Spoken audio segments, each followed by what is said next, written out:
Hello भावी शिक्षक शिक्षिकाओं, स्टूडेंट करियर में मैं अश्विनी आप सभी मित्रों का एक बार फिर से स्वागत करता हूं। साथियों, सीटेट से संबंधित तैयारियां जो हैं वो आपके इस चैनल पर लगातार संचालित की जा रही हैं।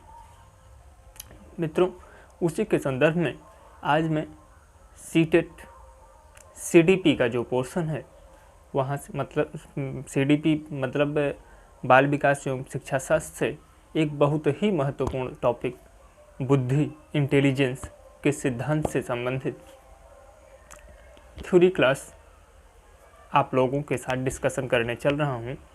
मित्रों, यहाँ से सीटेट में 1 से 2 नंबर, कभी कभी 3 नंबर भी पूछ लिए जाते हैं, क्योंकि ये टॉपिक सीटेट के पॉइंट्स ऑफ व्यू से बहुत महत्वपूर्ण तो है ही, साथ ही साथ अन्य टीचिंग एग्जाम्स में भी ये बहुत ही महत्वपूर्ण भूमिका निभाता है। तो आइए मित्रों, हम एक एक चीज़ों को स्टेप बाय स्टेप देखते हैं और जो भी महत्वपूर्ण पॉइंट्स हैं हम उनको कवर कर लेते हैं, ताकि यहाँ से अगर प्रश्न बने तो आपका उत्तर जो है वो गलत ना हो। आइए देखते हैं बुद्धि से संबंधित महत्वपूर्ण तथ्यों और जहाँ से प्रश्न बन सकते हैं उन सभी पॉइंट्स को कवर करते हैं एक एक करके। सबसे पहले हम आप बुद्धि को देखेंगे तो आप को लगेगा कि बुद्धि जो है वो खेलना है, बुद्धि जो है वो गणित लगाना है, बुद्धि जो है वो विज्ञान पढ़ना है, बुद्धि जो है वो किसी को अपनी बातों में फंसा लेना। ये चीज़ें जो हैं, आप बुद्धि के बारे में अलग अलग चीज़ें सोच सकते हैं, परंतु बुद्धि की बात की जाए तो आइए बुद्धि के तात्पर्य की बात की जाए तो हम आपके लिए एक एक पॉइंट सेलेक्ट किए हैं, बताते हैं आपको बुद्धि से संबंधित महत्वपूर्ण बातों को। बुद्धि शब्द का प्रयोग सामान्यतः ज्ञान, प्रतिभा, समझ, प्रज्ञा इत्यादि के अर्थों में किया जाता है, ठीक है ना। अगर बात की जाए बुद्धि के शाब्दिक अर्थ की तो इसका प्रयोग ज्ञान, प्रज्ञा, क्षमता इत्यादि के शब्दों में किया जाता है। और उसके बाद अगर बुद्धि के परिभाषा की बात करूं तो बुद्धि जो है वो किसी समस्याओं के समाधान को प्राप्त कर लेना जो है यही बुद्धि है। मित्रों, अगर एक शब्द में बात करें बुद्धि क्या है, तो आप अगर किसी समस्या का समाधान ढूंढ ले रहे हैं, यह समस्या के समाधान को ढूंढ लेने की प्रक्रिया या जो क्षमता है वही बुद्धि होती है। मित्रों, देखिए लिखा गया है, बुद्धि वह शक्ति है जो हमें समस्याओं का समाधान करने योग्य उद्देश्यों को प्राप्त करने में समझ बनाती है। मतलब हम समस्याओं का समाधान कर ले और अपने उद्देश्य की प्राप्ति कर ले, ये जो क्षमता, ये जो प्रतिभा हमारे अंदर होती है यही बुद्धि कहलाती है। बुद्धि से संबंधित कुछ मनोवैज्ञानिकों के अपने विचार हैं।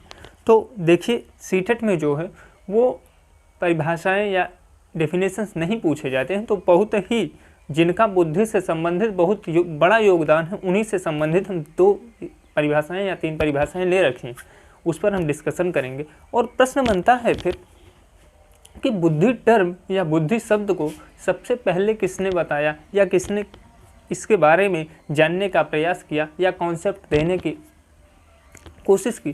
तो मित्रों, सुजननिकी यूजेनिक्स के पिता या फादर जिन्हें कहा जाता है, सर फ्रांसिस गाल्टन महोदय, उन्होंने ही सर्वप्रथम बुद्धि शब्द के बारे में बताया था। आप देखेंगे मैंने वर्णित कर रखा है कि सर्वप्रथम बुद्धि शब्द का प्रयोग सर फ्रांसिस गाल्टन ने किया था। सर फ्रांसिस गाल्टन को हम सुजननिकी यानी यूजेनिक्स के फादर के रूप में जानते हैं। आइए देखते हैं, हमने टर्मन महोदय और स्टर्न महोदय की 2 परिभाषाएं ले रखी हैं। इन दोनों मनोवैज्ञानिकों ने बुद्धि के बारे में क्या कहा है हम देख लेते हैं। मित्रों, टर्मन ने बुद्धि के बारे में कहा है कि बुद्धि अमूर्त विचारों के संदर्भ में सोचने की योग्यता है। बुद्धि अमूर्त विचारों के संबंध में सोचने की योग्यता है। कहने का तात्पर्य ये है कि जैसे आप सोचते हैं तो जरूरी नहीं है कि जिस वस्तु या जिस बात के बारे में आप सोच रहे हैं वो चीज़ आपके सामने हो। आप देखते हैं, आपका किसी पर आस्था है, या आप किसी राजनेता के बारे में सोच रहे हैं, या आप किसी खिलाड़ी के बारे में सोच रहे हैं, या आप किसी सेलिब्रिटी जिसे आप आइडियल मानते हैं उसके बारे में सोच रहे हैं, तो ज़रूरी नहीं है कि जिसके बारे में आप सोच रहे हैं वह आपके सामने हो, मूर्त रूप में हो। वह अमूर्त रूप में है, और अमूर्त रूप को या अमूर्त विचारों को आप देखते हैं कि जो अमूर्त विचारों के बारे में जो सोचने की आपकी क्षमता है, यही बुद्धि है। किसके अनुसार? टर्मन महोदय के अनुसार। आइए स्टर्न महोदय ने बुद्धि के बारे में क्या कहा है वह भी देख लेते हैं। स्टर्न महोदय ने कहा है कि बुद्धि व्यक्ति की वह सामान्य योग्यता है जिसके द्वारा वह सचेत रूप से नवीन आवश्यकताओं के अनुसार चिंतन करता है। ठीक है ना। इन्होंने कहा कि बुद्धि जो है वो निश्चित या सचेत रूप से नवीन आवश्यकताओं के बारे में जो व्यक्ति सोच पाता है वही बुद्धि है। ठीक है ना। जैसे आप पढ़ रहे हैं, या मान लीजिए आप कोई एग्जाम्पल या कोई क्वेश्चन सॉल्व कर रहे हैं, आपको टीचर ने तरीका बताया कि आप इस तरीके से इस क्वेश्चन को सॉल्व कर पाते हैं। उसके बाद आपने उस पर सोचा और आपको लगा कि टीचर ने जो बताया है वह मेथड थोड़ा लॉन्ग है। आपने उस पर दिमाग लगाया, आपने सोचा उसके बारे में, और अपनी आवश्यकता के अनुसार कि मतलब हम इस क्वेश्चन को इतना लंबा ना सॉल्व करके और छोटा सॉल्व कर लें, और आपने जब उस पर सोचा, अपनी आवश्यकता के अनुसार उस पर सोचने पर बल दिया, तो आपने उसे अपने आवश्यकता के अनुसार छोटे रूप में सॉल्व कर लिया। तो ये जो क्षमता हुई सचेत रूप से, जो अपने आवश्यकता के अनुसार आपने सोचा, उस बड़े सवाल को छोटे रूप में कर लेना, यह जो प्रक्रिया है यह बुद्धि है। ठीक है ना मित्रों। आइए बुद्धि से संबंधित कुछ और भी चीज़ों को हम आगे देखते हैं। आइए कुछ महत्वपूर्ण सिद्धांत बुद्धि से संबंधित हैं जिन्हें हम स्टेप बाय स्टेप देख लेते हैं, क्योंकि बुद्धि के सिद्धांत से क्वेश्चन बने हैं और यहाँ से हम चीज़ों को देखेंगे। आप देखेंगे कि चीज़ों को समझ पाएंगे और चीज़ें आपको मिलेंगी, ऐसी बात नहीं है। आप देखेंगे कि मैं सिद्धांतों से क्वेश्चन बने हैं, और सिद्धांतों से क्वेश्चन जो बने हैं उन महत्वपूर्ण सिद्धांतों को हम यहाँ से एक एक करके कवर करेंगे। आइए देखते हैं। सबसे पहले हम एक कारक सिद्धांत के बारे में देखते हैं। एक कारक सिद्धांत की बात करूं तो एक कारक सिद्धांत के प्रतिपादन करता कौन है? तो एक कारक सिद्धांत जिस मनोवैज्ञानिक ने दिया था वो विनय महोदय। विनय महोदय ने कहा कि बुद्धि का जो होता है वो एक कारक होता है, क्योंकि आप देखेंगे कि अभी स्टेप बाय स्टेप मैं आपको बताऊंगा बुद्धि से संबंधित एक कारक सिद्धांत हैं, द्वि कारक सिद्धांत हैं, फिर बहुकारक सिद्धांत हैं, समूह कारक सिद्धांत हैं। बहुत सारे सिद्धांत दिए गए हैं और सबके अलग अलग मनोवैज्ञानिक हैं, और यहाँ से क्वेश्चन जो हैं वो बनते रहे हैं। तो हम आपको स्टेप बाय स्टेप एक एक के बारे में बताएंगे। आइए एक कारक सिद्धांत के बारे में सबसे पहले हम देखते हैं, जिसका प्रतिपादन विनय महोदय ने किया था। आप देख सकते हैं कि एक कारक सिद्धांत के प्रतिपादक जो हैं वो विनय महोदय हैं, और इनके इस सिद्धांत के समर्थनकर्ता की बात करें या विनय महोदय के समर्थन की बात करें तो आप देखेंगे कि जो समर्थन किए थे वो टर्मन और स्टर्न एनिंगहास थे। आइए मैंने आपको बताया कि विनय महोदय जो थे इन्होंने बुद्धि को एक कारक के रूप में, या बुद्धि को हम एक तरीके से प्रयोग करते हैं, से संबंधित चीज़ों पर जोर दिया था। देखिए कह रहा है कि इस सिद्धांत के अनुसार बुद्धि को एक शक्ति या एक कारक के रूप में माना गया। फिर मित्रों, मनोवैज्ञानिक के अनुसार बुद्धि एक मानसिक शक्ति है जो व्यक्ति के समस्त कार्यों का संचालन करती है तथा व्यक्ति के समस्त व्यवहारों को प्रभावित करती है। ठीक है ना। टर्मन महोदय जो थे इन्होंने बुद्धि को एक मानसिक क्षमता या एक कारक माना, और उन्होंने कहा कि यह जो है व्यक्ति के समस्त व्यवहारों का संचालन करती है। ये तो कॉन्सेप्ट बुद्धि के एक कारक सिद्धांत के रूप में विनय महोदय का था। आइए हम द्विकारक के रूप में जानते हैं कि द्विकारक सिद्धांत क्या कहता है, जो कि स्पीयर महोदय, चार्ल्स स्पीयर महोदय ने इस सिद्धांत को प्रतिपादित किया था। चार्ल्स स्पीयर महोदय, आइए देखते हैं कि द्विकारक सिद्धांत के प्रतिपादनकर्ता जो हैं वो स्पीयर महोदय हैं और सॉरी, इस सिद्धांत के अनुसार बुद्धि के दो कारक होते हैं। स्पीयर महोदय की बात करें तो इन्होंने एक को सामान्य मानसिक योग्यता माना है और दूसरे को विशिष्ट मानसिक योग्यता माना है। स्पीयर महोदय की बात करें तो इन्होंने बुद्धि के दो कारक माने, एक को इन्होंने सामान्य मानसिक योग्यता जिसे जी कारक बताए हैं और दूसरे को विशिष्ट मानसिक योग्यता जिनको इन्होंने एस कारक बताया है। आइए इससे संबंधित चीज़ों को हम देखते हैं। मित्रों, अब जी कारक और एस कारक की बात करें तो जी कारक जो है उन्होंने स्पीयर महोदय ने बताया कि जी कारक जो है ये आपकी आनुवांशिकता से आता है। जी कारक एक ऐसा कॉन्सेप्ट है जो कि जन्मजात से ही बालक के अंदर विकसित रहता है और यह कारक जो होता है वो अनिवार्य रूप से हर व्यक्ति में पाया जाता है। यही कारक जो और उन्होंने बताया कि जी कारक जो है यही विशिष्ट कारक का आधार बनता है, क्योंकि जी कारक जिस बालक में जितना अधिक होगा, जी बुद्धि जिस बालक में जितनी अधिक होगी, उसके अंदर विशिष्ट क्षमताएं जो होंगी वो उतनी ही ज़्यादा विकसित हो पाएंगी। जैसे हम बात करें, यहाँ आप देख सकते हैं MS धोनी की तस्वीर लगाई हुई है और MS धोनी जो है आप सभी को पता है कि यह एक क्रिकेटर, जबकि इसमें दर्शाया गया है कि MS धोनी जो हैं वो फुटबॉल खेल रहे हैं। अच्छा, अब मैं आपको बताऊं कि MS धोनी जो हैं वो एक स्पोर्ट पर्सन है ना। अब वो एक स्पोर्ट पर्सन हैं, ये उनकी जनरल योग्यता है यानी जी कारक, जबकि इस समय ये उनकी एक जनरल योग्यता है जी कारक, जबकि वो क्रिकेट खेलते हैं, यह उनकी विशिष्ट क्षमता है यानी एस कारक।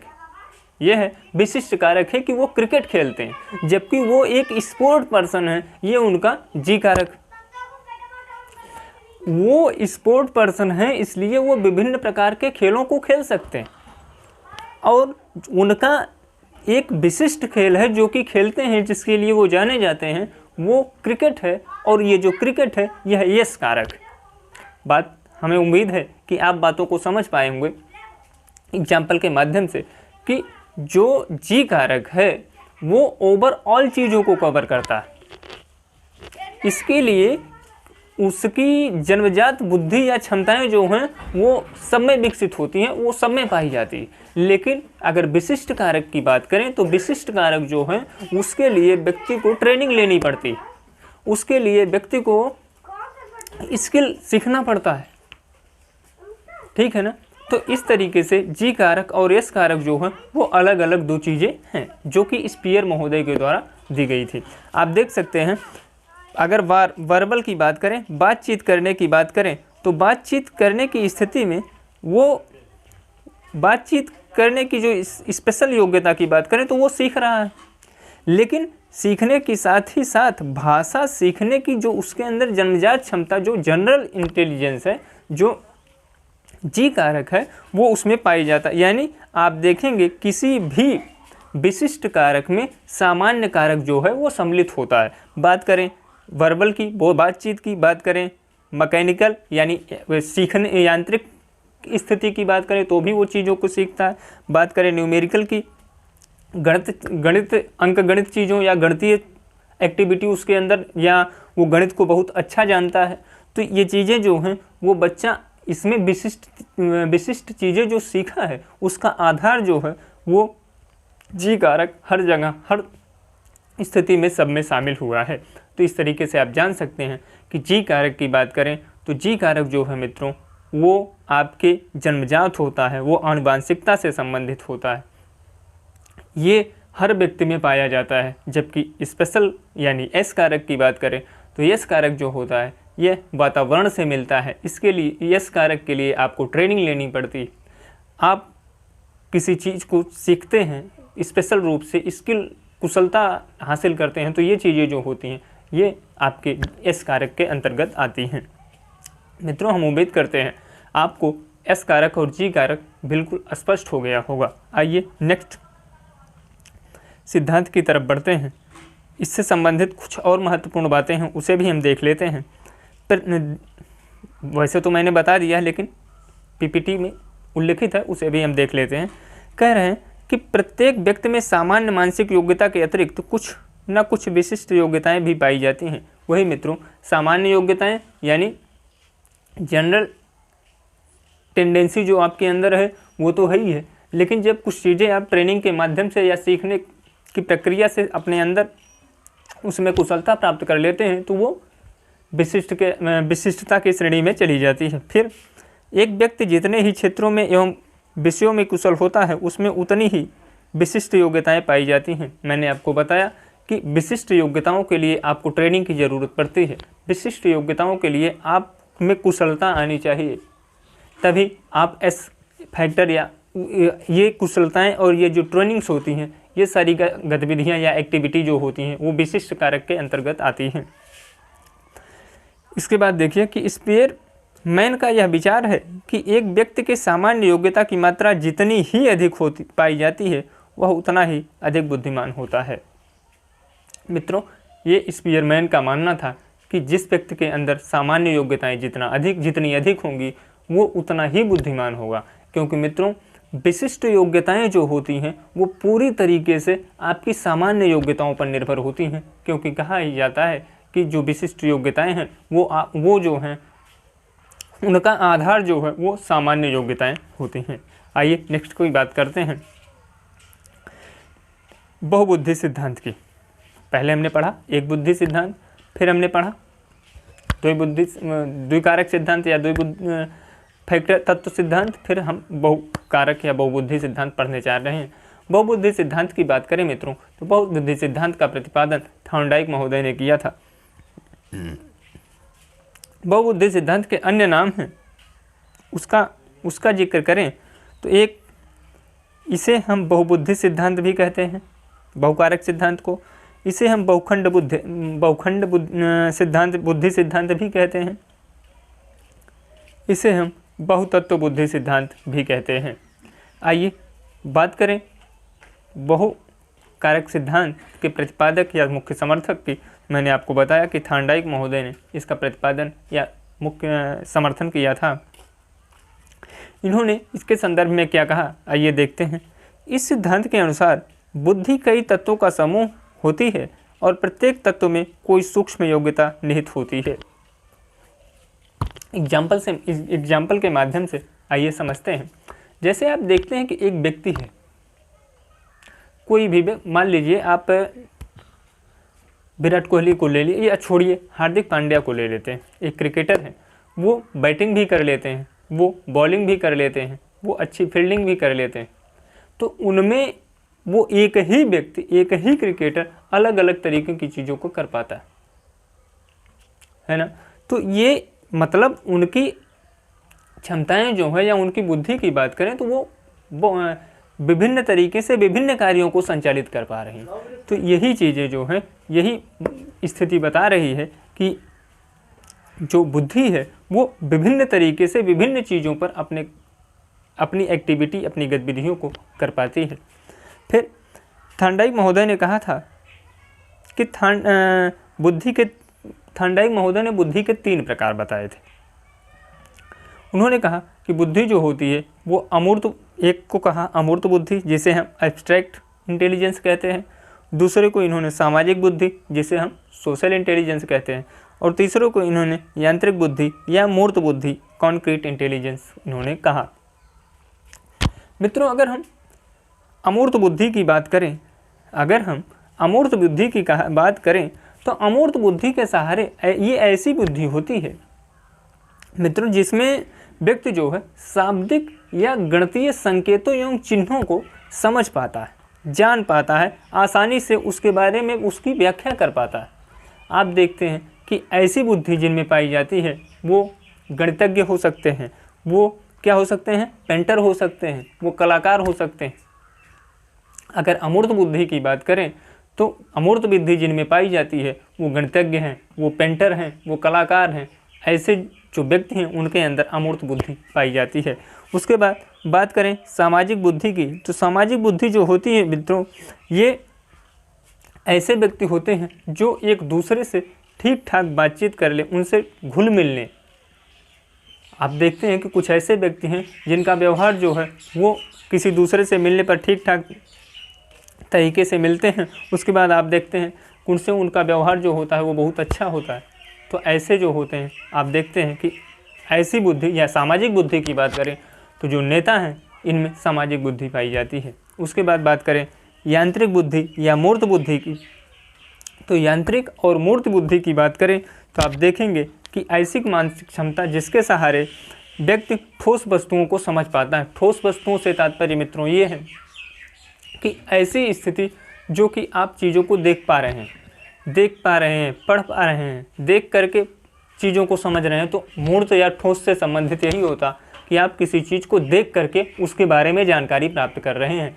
तो ऐसी बुद्धि जिनमें पाई जाती है वो व्यापारी लोग होते हैं जिनमें ठोस बुद्धि पाई जाती है।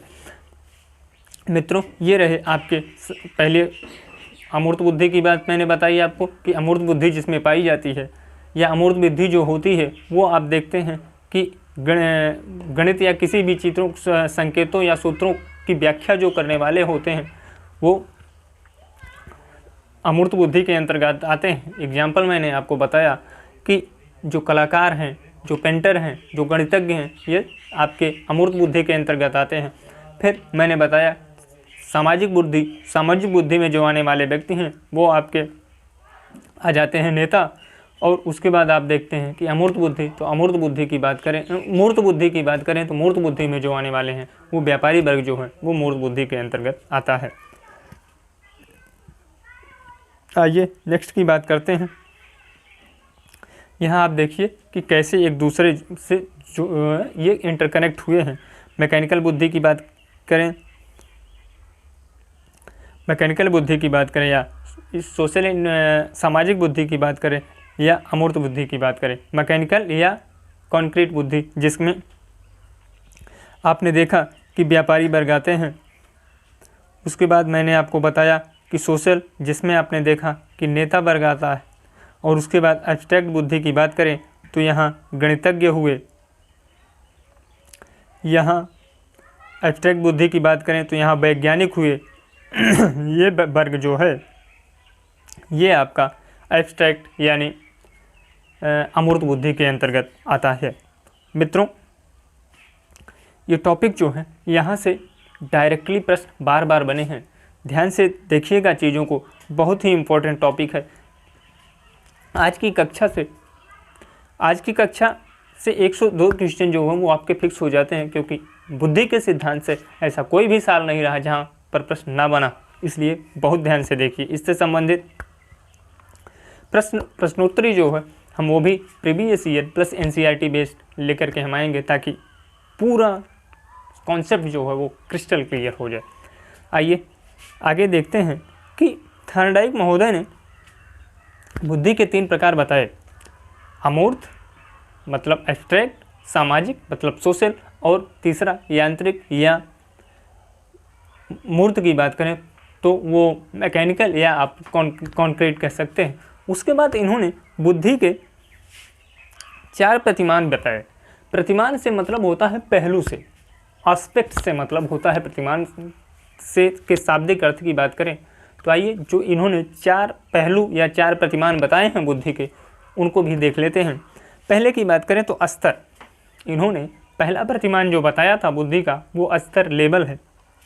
आइए देखते हैं कि स्तर का शाब्दिक अर्थ कि किसी विशेष कठिनाई स्तर का कितना कार्य किसी व्यक्ति द्वारा किया जा सकता है। मान लीजिए कि आप कोई काम करना शुरू कर दे रहे हैं। मान लीजिए आपने कोई वजन आप कोई वजन उठाते हैं और आपके वजन उठाने की क्षमता जो है वो अधिकतम 70 kg 70 kg। अब आपको 70 किलो का वजन दिया गया तो आप वहाँ तक उसे उठा सकते हैं, लेकिन अगर वहीं अब मतलब 70 kg तक आप उठाते हैं तो आपको 65 दिया गया, 66 दिया गया या 69 दिया गया तो आप उस अधिकतम 70 तक उठा सकते हैं। लेकिन वहीं जब वो 70 से अधिक कर दिया जाएगा तब आपके कठिनाई का लेवल जो है वो आपके लेवल से ऊपर चला जाएगा और आप वो चीज़ नहीं कर पाएंगे।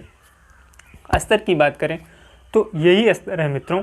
हम उम्मीद करते हैं कि आप एग्जाम्पल के माध्यम से समझ पाएंगे कि जो भी क्षमता आपके अंदर है उसके आप बिल्कुल टॉप पोजीशन पर पहुंच गए और उससे ऊपर आप नहीं और जब आप उस चीज़ के टॉप पोजीशन पर पहुंच जाएंगे तो वही आपका स्तर है, वही आपका लेवल है। आइए नेक्स्ट की बात करते हैं, परास या रेंज। रेंज की बात करें तो कह रहा है कि इसका अर्थ कार्य की उस विविधता से है जो किसी स्तर पर कोई व्यक्ति समस्या का समाधान कर पाता है। अब इसकी बात करें तो मान लीजिए कोई समस्या या कोई भी प्रश्न या किसी सामाजिक समस्या की बात करें तो आप देखते हैं कि नहीं कहते हैं कि उस व्यक्ति की इतनी ही रेंज है। तो रेंज जो है वो परास मतलब आप एक सीमित क्षेत्र के अंतर्गत या एक सीमित समस्या का समाधान करने में सक्षम है, वो चीज़ें जो है वो रेंज या परास कहलाती हैं। फिर बात की गई है चौथे प्रतिमान की, चौथे पहलू की, एस्पेक्ट की, तो वो तीसरे पहलू की, तो वो क्षेत्र है। क्षेत्र की बात करें तो क्षेत्र से अभिप्राय क्रियाओं की उन कुल संख्याओं से है जिनका हम समाधान कर सकते हैं। मान लीजिए आप एक विद्यार्थी हैं, पढ़ते हैं, आपको गणित पढ़ाया जाता है। तो गणित पढ़ाया जाता है तो गणित के कई क्षेत्र कई पार्ट्स हैं, कई भाग हैं जिसमें आप अंक गणित पढ़ते हैं, जिसमें आप रेखा गणित पढ़ते हैं, जिसमें आप बीज गणित पढ़ते हैं, जिसमें आप त्रिकोणमिति पढ़ते हैं, समाकलन अवकलन पढ़ते हैं, ज्यामिति पढ़ते हैं, मेंसुरेशन पढ़ते हैं। तो अब आपके मतलब अब अगर इस विषय को एक समस्या के रूप में आप देखें तो इन सभी समस्याओं का समाधान कर पाएँ आप, ठीक है ना, ये आपके क्षेत्र के अंतर्गत आ गए, ठीक है ना। और अगर रेंज की बात करें तो रेंज यही इससे थोड़ी सी सीमित चीज़ है।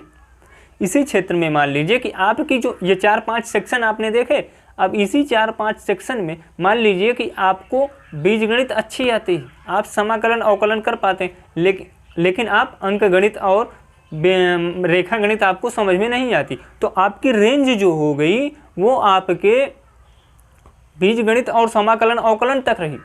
जबकि क्षेत्र की बात की जाए तो जितने आपने ज्यामिति, अंकगणित, बीजगणित, रेखागणित, त्रिकोणमिति जो सारी चीज़ें आपने देखी वो आपका क्षेत्र हो गया। आ जाइए नेक्स्ट की बात करते हैं, गति, स्पीड। इसका अर्थ है कार्य करने की गति से। मित्रों, आप किसी क्वेश्चंस या आप किसी सवाल को किस गति क्या स्पीड से करते हैं यह उसकी गति या स्पीड कहती है। हमें लगता है कि आप एग्जाम्पल के माध्यम से थॉर्नडाइक महोदय के बुद्धि के पहलू से संबंधित जो प्रतिमान दिए गए हैं, जो प्रतिमान हैं चारों, उन्हें आप आसानी से समझ पाए होंगे। मित्रों, ये रही आपकी आज की कक्षा। उम्मीद करता हूँ कि ये कक्षा आपको अच्छी लगेगी।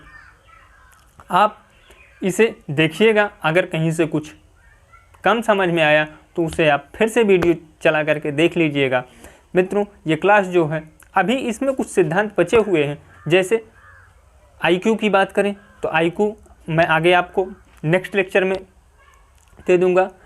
गार्डनर महोदय का सिद्धांत जो है उसे हमें पढ़ाना है, स्टर्न महोदय का सिद्धांत जो है उसे हमें पढ़ाना है।